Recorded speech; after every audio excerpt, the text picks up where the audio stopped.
सोमप्रदोष व्रत हे भगवान शंकरांना प्रसन्न करण्यासाठी केले जाणारे अत्यंत प्रभावी व्रत आहे.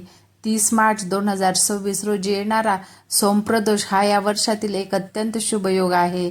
जेव्हा हिंदू पंचांगानुसार कोणत्याही महिन्यातील त्रयोदशी तिथी सोमवार येते तेव्हा त्याला सोमप्रदोष असे म्हणतात. सोमवार हा महादेवाचा दिवस मानला जातो, त्यामुळे या दिवशी येणाऱ्या प्रदोषाचे महत्त्व अधिक वाढते. सोमप्रदोष व्रताची मुख्य वैशिष्ट्ये.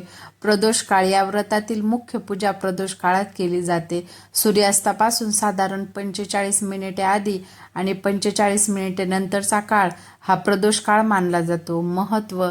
असे मानले जाते की प्रदोष काळात भगवान शिव कैलास पर्वतावर नृत्य करतात आणि सर्व देवदेवता त्यांची स्तुती करतात. या काळात केलेली प्रार्थना महादेव लवकर ऐकतात.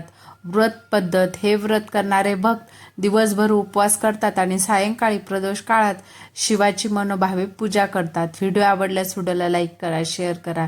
चॅनलवर नवीन असाल तर चॅनलला नक्की सबस्क्राईब करा. धन्यवाद.